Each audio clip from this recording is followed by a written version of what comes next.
Hey YouTube, we got Justin Singh here, and what do you do today? Well, unfortunately, I went 6-2 at the Columbus Regional, losing round 6 and round 8 to Charlie, and then one of the guys who got top 8, Andrew, I think his name was. But yeah, I played Exosister. Alright, you got a few new cards in the latest set. Yes. Let's get into the profile. So I really liked this deck because I feel like the Terra matchup is almost like really free, and the only problematic matchup is Splight, which like past this event, like I already know what I would change to make it a little better. Those are my two losses, with Splight and like Punk Splight Adventure. That's what Charlie was playing. They won the regional with. But yeah, this deck has like an insane like Terra element matchup, which is like the main appeal of it. But one of the new cards that came out in the new set is Exosister Martha. So I don't know if anybody's like super familiar with what the Exosister cards do, but basically she will reveal if you control only XYZs or no monsters, special summon herself, and then she specials always from the deck, which is another Exosister. So doesn't even use your normal summon. All the Exorcists have the effect to tag into one of the XYZs on top of each other. However, all the other ones except Martha require your opponent to do it. Martha's the only exception that doesn't care which player does it, and it just has to move something from the grave. So the sister just has to be on field to see the card physically move from the grave, even get banished by cost, shuffle in the deck or anything, and they get to tag on top of it. So she's like really insane, and what gave like the deck like an actual ceiling and a play going first and second. So obviously max her out. The multi-faker of the deck. Yeah, she's literally like aggressive multi-faker. It's like a good way to describe it. And then we got like 3 Ellis. She's really nice. She's the bridge with Stella and Martha, but you play her at 3 obviously because you need to max out on all the names. Like I said, she's like can tag. They all have the effect to tag. This one will tag based on your opponent moving stuff on the grave. And then you max 3 of her because you also pair her with Stella. So I only did 2 Stella. We were doing like the kind of like standard like OCG ratios where they did 3-3, 2 Sophia, and then 1 Irene, which I can get into right now. So the way sisters work too, they pair with each other with Vadis specifically. So Vadis is the trying to get it where people could read it. Yeah, Vadis is the one that would special 2 of the guys from the deck essentially, and they have to share their text on each of their names. So Sophia is on Irene's text, Irene's is on Sophia text. Stella and Ellis share text, and then Martha is on Martha and Ellis share text essentially. So basically, you can do some really nice stuff with that because Vadis only says like one of the names has to be on the other one essentially from the one you choose. So that's it for the monsters. So I can go through like the other effects. Ellis is an extender if you control an Exosister, a special from the hand. Stella is like when you once per turn you get special one from the hand. Sophia is a draw, and then Irene is a scry, so you basically have to put back an Exosister to draw. So she's obviously like the worst one unless you only play one of her. Sorry, Irene. So yeah, only 11 names. A lot of people sometimes want to play 12 or 13, but I think 11's fine because you don't want to clog on them. Then we play the best card in the deck, obviously, Dimension Shifter. This is like an auto win versus tear. It's obviously like horrible versus like some other decks, but this deck does not get punished at all by not using its grave, so might as well play the best hand trap if you can. Absolutely. Then we play 3 Ash. It's like generically good versus like a lot of stuff. And then 3 Crow. Crow is actually super insane in this deck. Sad, only 2 alties, but it triggers Martha, which is what makes it really crazy. Like I said, Martha doesn't care like which player does it, so she's like a free XYZ. And then like Crow is just like really just solid this format against a lot of the decks. So. And like what we were talking about earlier before we did the video, like it doesn't matter if you're playing this and this in the same deck, like they're just so impactful, like yeah, like regardless of the contradiction, like right, because if you're shifting your opponent and the instances where you would crow them anyway, shifter's already applying its effect to where you don't matter, and then like after that you can just like crow later on when they try to play it. So it's like right. Just wanted to clear that up for anybody that might question that. Yeah, so like definitely I would still do that because Crow is like a combo facilitator because it works directly with Martha. Absolutely. So that's it for the monsters, exactly 20. Then for spells we do 3 Prosperity because you need to max out on wanting to see Martha as much as possible or one of the trap cards. 3 Dark Ruler, which is kind of odd for a stun mid-range deck. The thing is though, this deck can like Zeus your opponent pretty easily, or when you use like Martha to go into your guys into make a list, so you could like banish cards and like slowly like clear all their cards. Zeus works a ton, really. Yeah, Zeus or Exoton. Note though, you cannot make Exoton or Zeus with Martha because she locks you into specifically Exosisters. Right. But like, just using like just the Exosister girls alone, you can generate so much advantage from the extract to clear all their cards even when you dark open them, which is insane. And then we play 3 packs. This one's like really good because this one switches any Exosister card by paying 800. So you can switch the traps too, or you can special to the field based on like if you have one that shares the text for that name. So like if you have Stella in the field, you can special Elish from the deck instead of just adding it, stuff like that. So she's like really good. She's just more Martha. And then one Armament. This card I actually really like, and I might want to play it at 2. Essentially, what it does is like on your opponent's turn, just lets you like free rank up on one of the Exosister cards, like any of them, as long as it's a different name. And then if your opponent controls a card that's special from the graveyard, you can use it on your turn too, which is kind of neat. So it's like very quick and reactive to like dodge effects. We played 1 D-Fissure. It was pretty good. Every time like I had it on field, I usually won the game. But the issue is like I feel like the deck can just naturally win without it. So maybe it's not needed. Who knows? I gotta like test more, but I probably would end up cutting it probably for a second Armament, like I said. Then 1 Call By. Its Call By is extra insane in this deck. Not only does it banish and negate something, it Worship Martha. Yeah, it triggers Martha. So that's like the best thing. So most people I see like don't want to max out on the traps. So I don't know how like many newer players are familiar, but this deck reminds me a lot of like Ritual Beast. So we play 3 and 3 of the traps. So I was always like a big fan of maxing these out. Vadis is the one I said that like specials one basically that are shared. So what specifically like Vadis says, and then you choose like an Exosister from your deck.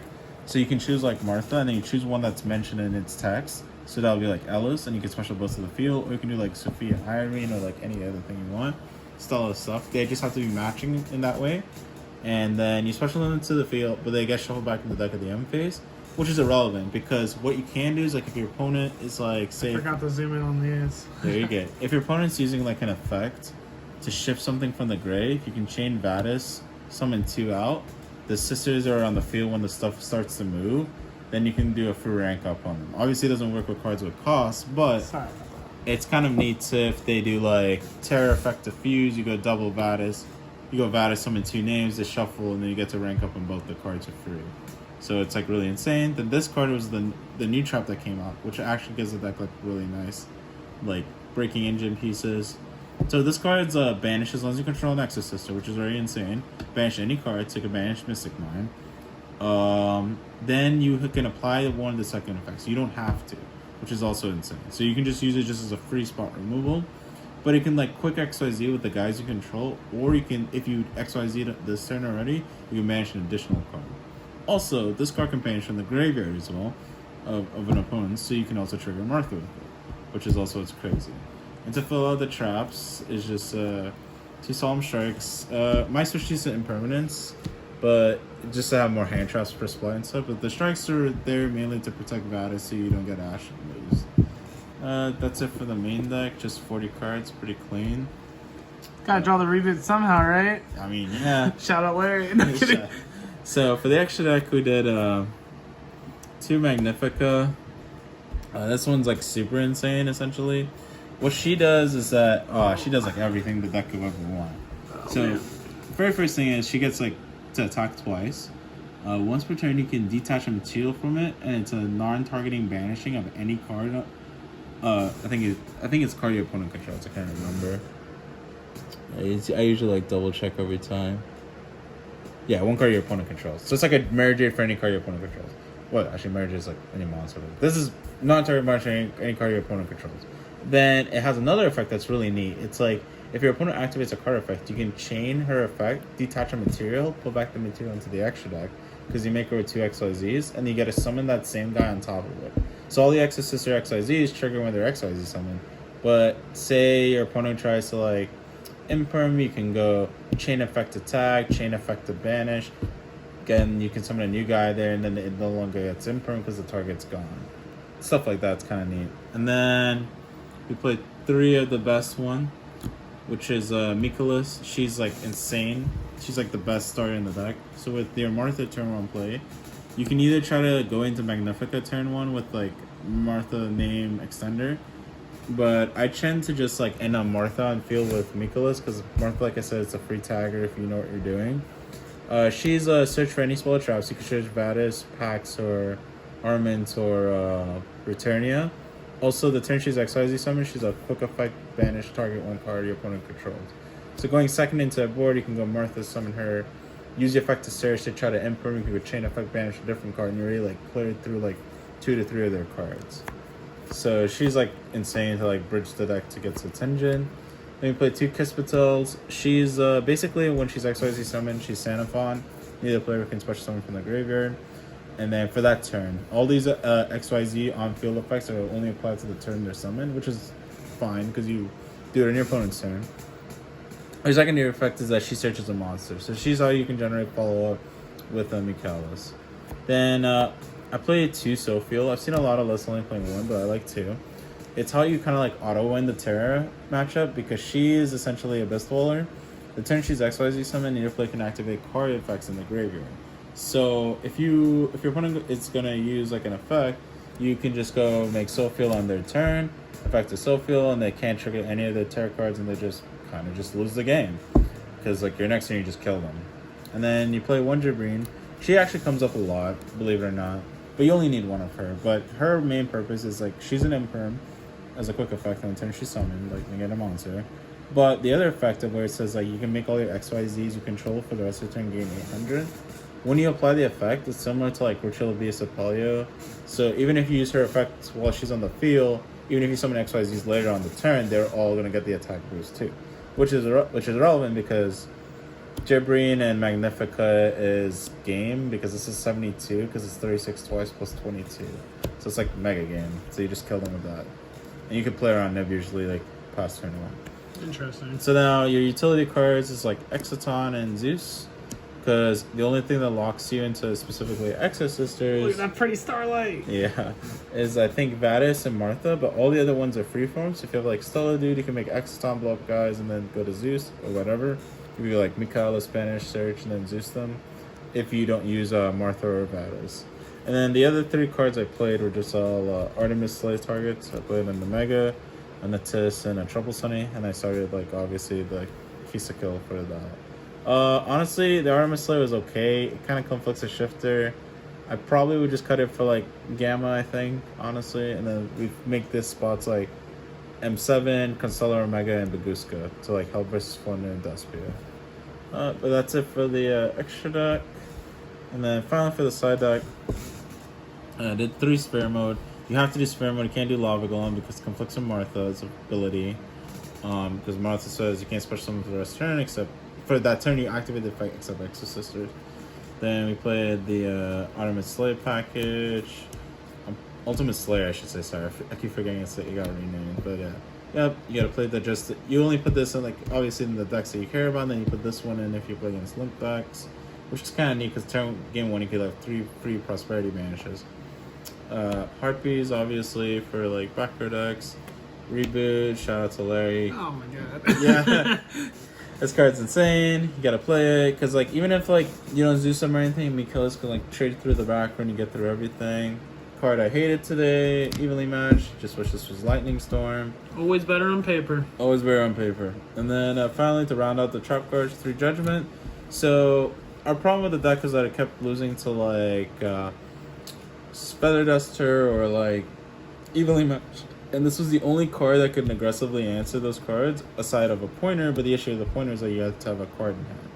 So this one was the most reactive card, generically good, and it was good against Flunder too, which is why we sell in 3 Judgment. But yeah, that's the deck list. So, with the cool deck idea you had, the little changes you made, are you going to be playing this in further events? Yeah, I truly enjoy this deck a lot because I think Terror is like tied for the most represented deck next to Splight. So I would like to make a deck that could just steal like free wins and scam free wins against Terror. And then against like Splight, you just like play all your side stuff to try to aggressively answer it. And if you're really good at the deck, then your rogue matchup should not be as difficult as people make it out to be. Makes sense. Yeah. Last thing before we close out the video, do you have any shout outs you'd like to give? Yeah, so shout outs to my sponsor, Team of Fish. Shout out to Nick Curry for like getting me cards that I need. Shout out to Brad Williams. He's the one who actually laminated the entire Exosister deck. Shout out to Larry for this deck profile and to our locals +1 gaming. It's pretty nice. Also shout out to Larry for like, you know, we went up to the regional with him and stuff. Yeah. Shout out to my boys Josh and Sean who also topped the regional to the top 8, so that was nice of them. But yeah, that's pretty much it. Sucks I couldn't, you know, win last round, but happens. But yeah. That's what regionals are for. They're like a testing ground. One more shout out to James Markowitz, because 3 days ago I didn't have a clue what any of these cards did, and he was very, very nice. Gave me a base list to go off of, and we've been talking ever since about this deck, and like we made a lot of progress on it since then, so which was good. Love to hear it. All right, thank you, Justin. Yep.